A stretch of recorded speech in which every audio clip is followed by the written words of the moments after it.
What happens when the emotional caretaker, the person who's always checking in, always absorbing, always making space for everyone else's chaos suddenly stops? Well, things get weird. For everyone. If you enjoyed this breakdown, don't forget to like, subscribe, and drop a comment. Your feedback helps shape what we cover next, and you being here keeps the conversation going. Thanks for watching. See you in the next one. One shift in tone, and you were adjusting, making sure everyone else was okay. Because if they weren't okay, what did that mean for you? For most of your life, your sensitivity wasn't just a personality trait, it was armor. It was a survival mechanism you didn't realize you were wearing. You weren't just being kind. You were managing moods, avoiding outbursts, soothing chaos, doing emotional calculus in real time, just to keep the peace. And people loved you for it. Or so you thought. But here's the plot twist. All that pleasing, that tireless, graceful, quiet contortion of your own needs to hold space for everyone else, it was never sustainable. Not even close. Because while you were softening your edges, shrinking your voice, and turning down your volume for the comfort of others, your body was keeping score. The headaches, the fatigue, the weird aches you brushed off as just stress. Yeah, that was your nervous system waving a white flag. But for the longest time, you didn't stop. You couldn't stop. Because who are you if you're not the one people turn to? If you're not useful, helpful, lovable in that self-sacrificing way. So you kept absorbing. Until one day, maybe after one too many I need to talk texts or one too many conversations that left you feeling wrung out, you felt it. That click, that strange and quiet rebellion that started deep in your chest. You didn't want to answer the call. You didn't want to smile and nod. You didn't want to pretend you weren't tired. Something inside you had changed. You'd crossed some invisible emotional threshold. And suddenly, you weren't okay with giving your energy away like loose change. Cue the identity crisis. Because when you're known for being the strong one, the good listener, the one who always understands, backing out of that role feels rude, borderline violent. You say no, and people blink at you like you've just slapped them. You stop asking how they're doing every 5 minutes, and suddenly they're not so warm anymore. The gratitude dries up, the warmth cools, and that's when it hits you. A lot of people liked you better when you were tired. When you start setting boundaries, the real test begins. Because those first few no's, they're brutal. You say no, and you spiral. The guilt hits like a truck. Your inner people pleaser starts pacing, whispering, what if they stop loving you? Because for years, you equated usefulness with worth. You believed that your ability to make others comfortable was your golden ticket to belonging. So yeah, the guilt is real. But what they don't tell you, guilt is just a withdrawal symptom. It's the detox period. The leftover static from an identity you're shedding. And if you can sit with that guilt without caving, if you can stay with yourself through the tremors, you start to see the truth. You were never weak for being sensitive. You were surviving. You were intuitive because you had to be. You were soft because no one made space for your rough edges. You adapted. But now you get to choose. That's where things shift from chaos to clarity. From being a floodlight shining everywhere, helping everyone, to becoming a spotlight. Intentional, focused, bright, but directed. You start to feel again. But now it's yours. Your sadness, not theirs. Your joy. Your anger. Yes, anger. Because let's talk about that underrated emotion. For the longest time, anger felt like a betrayal.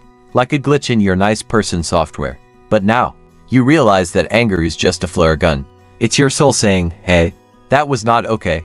It's not bitterness. It's not a tantrum. It's data. And when you finally let yourself feel it, not lash out, not stew in it, but feel it, you get access to something wild. Self-respect. Your anger, when you listen to it, becomes a compass. It points to where your boundaries need to go. It teaches you what you're no longer available for. And when you start using it wisely, the dynamic shifts. You stop begging for crumbs and start expecting tables. You stop chasing people who only call when they need something. You stop explaining yourself to those who never understood you in the first place. And yes, some people fall away. This is the part no one prepares you for. The quiet exodus. Friends ghost. Family members guilt trip. The vibe shifts. The invitations stop. You might hear, you've changed, as if that's an insult. But here's the thing. You have changed. You've gone from sponge to sovereign. From mirror to lighthouse. You're no longer here to reflect other people's emotions back at them. You're here to shine. Steady. Intentional. Clear. It's not that you've stopped caring. It's that you've stopped collapsing. You've stopped bleeding out emotionally for people who never once asked if you were okay. You still have your softness, but now it's wrapped in steel. And in that space between the falling away and the rising up, you find something rare. Yourself. The you who loves early mornings and quiet walks. The you who actually hates group chats. The you who always wanted to write poetry or move to a cabin or dye your hair electric blue. The real you. The one who got buried under obligation and people-pleasing and emotional survival tactics. You spend time alone not because you're bitter, but because solitude is healing. In the silence, you hear your own voice again. You learn what you want, what you like, what your actual opinions are. Not the polite ones, the real ones. And this is the foundation of self-love. Not bubble baths and affirmations, but the radical act of listening to yourself, trusting yourself, choosing yourself even when it's awkward, even when it costs you people. Because when your sensitivity becomes conscious, when it's no longer reactive but intentional, it becomes your superpower. Not a liability, not something to hide or apologize for. It's the root of your discernment, your creativity, your depth. You stop helping from guilt and start giving from inspiration. You're no longer the emotional ATM. You're the architect of your own energy. You know when to give and when to walk away.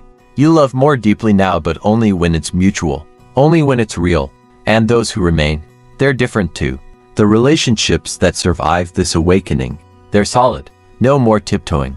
No more just checking in because you feel responsible for their feelings. You show up fully. They do too. It's a dance, not a performance. You've traded codependency for connection. And what you gain is peace. Not the performative, everything's fine peace. The deep, bone-level peace that comes from no longer betraying yourself to be liked. You're not pleasing anymore. You're living. And yes, some people will call it selfish. But you know what's actually selfish? Expecting someone to drain themselves for your comfort. Expecting someone to swallow their truth so you don't have to feel discomfort. You're done with that game. You're not here to be palatable. You're here to be whole. So here's to the sensitive souls who stopped explaining, who stopped fixing, who finally drew a line in the sand and said, "This is where I begin. This is what I need. This is who I am." Because when a sensitive soul stops trying to please everyone, the world doesn't fall apart. It just gets real. And that's when the magic happens. You stop being the background character in everyone else's emotional journey. You become the main character in your own. You glow differently. People feel it. And the ones who are meant to walk with you, they rise to meet you. No guilt. No games. Just real, reciprocal, resonant connection.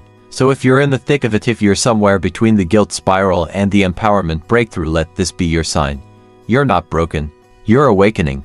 Drop the sponge. Pick up the light. And hey, if this hit home, if you've been there, or you're in it, I want to hear your story. Leave a comment. Share your moment. Subscribe if you're ready to stop shrinking and start shining. Because this isn't a breakdown, it's a breakthrough. And here's the thing they never tell you in the self-help books or motivational reels. When you stop people-pleasing, you don't suddenly become this confident, radiant powerhouse overnight. It's not a Hallmark montage with soft lighting and emotional jazz. It's messy. It's uncomfortable. It's you standing in your kitchen at 2 a.m., questioning every friendship you've ever had, wondering if everyone only liked you because you never said no. Because now, you're saying no. Not aggressively, not rudely. Just, clearly, calmly, firmly. And wow, do people react. There's the friend who used to call you crying every weekend, who now says you're cold because you didn't drop everything to talk for 3 hours on a Tuesday. There's the coworker who's suddenly distant after you stopped covering for their laziness. There's the cousin who thinks you've changed because you didn't fly across the country for a third unpaid emotional labor reunion. You have changed, and it's threatening to them. Because when you break out of the role they cast you in, they have to look at their own behavior. And spoiler alert, people don't like holding mirrors to their own exploitation. But you're starting to like the reflection you're seeing, not because it's perfect but because it's yours. Raw, real, no longer curated for applause. No longer twisted into whatever shape someone else needed that day. It's in this weird, uncertain in-between that something else starts to bloom. Discernment. You begin to see the difference between emotional intimacy and emotional dumping. Between someone who values your insight and someone who just needs a sounding board for their chaos. Between helping because you want to, and helping because you're afraid not to. And when you finally stop reacting out of fear of rejection, fear of abandonment, fear of not being enough, you start responding from truth, from clarity, from actual choice. That's when your yes starts meaning something again, because you're not handing it out like free samples. You're not saying yes because you're scared to be disliked. You're saying yes because you mean it. Because it aligns. Because you're not betraying yourself to do it. And that's power. It's not loud. It doesn't wear a cape. It doesn't stomp into rooms declaring itself. It's the kind of power that hums quietly in your chest. That shows up in the way you no longer over-explain. The way you take longer to respond. Not because you're unsure, but because you're checking in with yourself first. The way you sit in silence instead of rushing to fill the void with comfort words. And maybe the biggest shift of all, you stop rescuing people from consequences. You used to rush in, remember? To fix, to soothe, to offer the benefit of the doubt like it was candy on Halloween. They didn't mean it. They're going through a lot. They're not usually like this. But now, you're not in the business of emotional rescue missions anymore. You can hold space for someone without becoming their emotional landfill. You can care without collapsing, because your empathy has evolved. It's no longer a reflex, it's a choice. And somewhere along the way, you realize, you're not tired all the time anymore. That ache in your shoulders, it eases. The brain fog clears a little. Your sleep gets deeper. You're laughing again, not just politely, not just for other people's comfort. For you. Your nervous system is slowly exhaling. Because you've stopped leaking energy. You've stopped living like a human sponge in a world full of spills. And let's not forget the awkward joy of rediscovering your preferences. Not the ones you adopted to avoid conflict. Not the ones that made other people like you more. Yours. Maybe you hate going out after 8 p.m. Maybe you actually don't want to talk about your feelings 24/7. Maybe you like weird indie music, long silences, and dancing alone in your kitchen to songs no one else likes. Congratulations. You're remembering who you were before the world told you who to be. And in that remembering, something wild happens. You stop needing to explain yourself. You stop handing out emotional resumes to justify your boundaries. You stop apologizing for needing space, saying no, or walking away from conversations that drain the life out of you. You just live. Steady. Clear. Unapologetic. And the relationships that survive this new version of you, they're golden. They don't flinch when you speak your truth. They don't punish your silence. They don't twist your no into drama. They meet you where you are, because they like where you are. Not just what you offer. Not just what you give. You're no longer the emotional Wi-Fi everyone connects to when their signal drops. You're not available for downloads, jumps, or detours. You're your own person now. Yes, it's lonely at first, but it's the right kind of lonely. The kind that makes space for truth, for alignment, for real connection. You've stepped out of the role. You've dropped the act. You've stopped trying to be the human version of emotional bubble wrap. And what's left is you. Not everyone will like this version. That's the catch. But the ones who do, they'll see you. Not just use you. Not just lean on you. They'll walk beside you. Equal weight. Equal effort. Equal care. It's a rebirth. And yeah, it hurts. Because the moment you decide your energy is sacred, people will either rise to meet you or they'll exit. Let them. It's not your job to shrink so others can feel tall. To bend so others can stay comfortable. To quiet your truth so someone else doesn't have to adjust. You were never meant to be a convenience. You were meant to be. Fully. Fiercely. Freely. And when you finally stop people-pleasing, when you finally stop twisting yourself into emotional origami for everyone else's comfort, you discover the secret. Your peace was never meant to be earned. It was meant to be claimed. So claim it. With your soft heart and strong spine. With your boundaries and your laughter. With your truth, your tears, your stubborn little quirks. Claim it all. Because when a sensitive soul stops trying to be everything for everyone, they don't disappear. They arrive. And when you arrive, really arrive, it's not with fanfare or fireworks. It's not some dramatic announcement to the world, like, hey, look at me, I finally stopped abandoning myself. No, it's quieter than that. It's in the micro moments. The subtle shifts, the tiny rebellions. It's in the way you pause before replying to that friend who always drains you and decide not to reply right away. Not because you're playing games, but because you're finally treating your time like it matters. It's in how you no longer feel the need to fill the silence with validation or apologies. You let the silence sit there. You let it breathe. You let yourself breathe. And suddenly, that deep, aching tension you didn't even know you were carrying, that quiet hum of panic just beneath your ribs, it starts to fade. Because you're no longer walking on emotional eggshells. You're no longer forecasting everyone else's reactions like a storm watcher scanning the sky.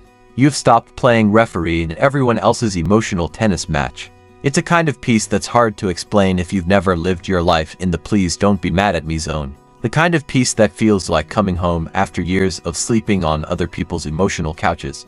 You don't realize how far you've come until someone tries to drag you back. It always happens. That one person who still thinks the old you is on standby. The one who sends a passive-aggressive message, expecting you to fold like you always did. The one who tries to guilt you, shame you, or pull rank. And for a second, you feel that flicker, the old programming. The instinct to explain, to soften, to fix it. But then, you don't. You feel the urge to people please rise up and you watch it pass. Like a wave you used to drown in, but now just rolls under your feet. And you realize something radical. You don't owe anyone access to you just because they've had it before. Not everyone who wants your energy deserves it. Not everyone who claims to love you knows how to respect you. And love without respect, that's not love. That's ownership dressed in a Hallmark card. You don't exist to be anyone's emotional crutch, punching bag, or audience. You don't exist to absorb everyone's chaos just because you're good at staying calm. Your sensitivity is not a service. And the most ironic thing, the more you stop performing, the more magnetic you become. Because real confidence, the kind that doesn't scream or demand attention, radiates. People can feel it when you're rooted in yourself. When you're not trying to sell anyone on your worth. When you don't need validation to know you're valuable. The people who vibe with that, they come closer. They're the ones who ask how you are and actually listen. They don't flinch at your boundaries. They don't treat your no like a betrayal. They respect it. They respect you. And you start having conversations that energize you. Relationships that feed your soul instead of starving it. Moments that feel like rest, not recovery. Because you're no longer shrinking. You're expanding. Thanks so much for watching. If you made it all the way to the end, you're officially part of the small percentage of people who don't just click away, and that means a lot. Before you go, I'd love to hear from you. Drop a comment below and tell me your thoughts, your ideas, or even what you'd like to see next. I read every single one of them, and your feedback genuinely shapes the direction of this channel. If you enjoyed the video, tap that like button. It tells YouTube this content is worth sharing. And if you haven't already, hit subscribe and turn on notifications so you don't miss the next upload. We've got more exciting videos coming, and trust me, you'll want to be here for them.